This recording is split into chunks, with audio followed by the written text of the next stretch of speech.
Well, Better Connecticut is excited to have a partnership with Seasons Magazine. So if you live in certain areas of the state, you see this in your mailbox 4 times a year.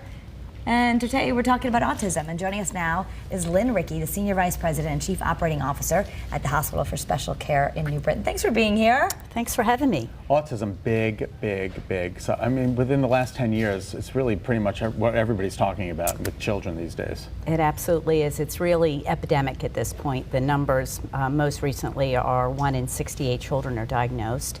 And that number just continues to skyrocket. There's already predictions that when the CDC looks at it again, the numbers will be staggering as well. Is there any reason, have we gotten any closer to figuring out why we're seeing more of it? Is it just that we're diagnosing it more, or has something really changed among our children? It's very controversial. It depends on who you ask. I guess the short answer is no. We still don't know why. Predominantly boys still? It is more boys than girls. Yeah. Yes. That's incredible. I mean, I'm wondering if there was autism when I was a kid and it just was called something else. I'm sure that there was. Yeah, and it's incredible. So in Seasons Magazine, there was going to be a great bunch of literature about autism. That's right. And you're going to be spreading some knowledge for everybody out there to help. We are. I'm the Chief Operating Officer at Hospital for Special Care, where we developed an autism program actually that opened in 2012.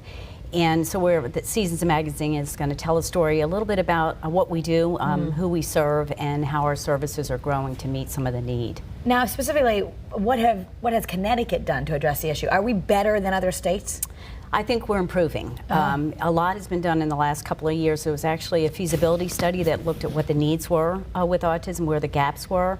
And there's now the Autism Spectrum Disorder Council that I actually sit on that's really looking at addressing some of the gaps in service. And assessment, which is one of the things that we do at the hospital as part of addressing those gaps, and also providing services to kids and transitioning into adults is also a huge issue. So many challenges for the families and the children. So what are some of those challenges that they face on a daily basis? Absolutely. I'm happy to talk about that. I'm actually the parent of a child with autism, so I know it firsthand and professionally.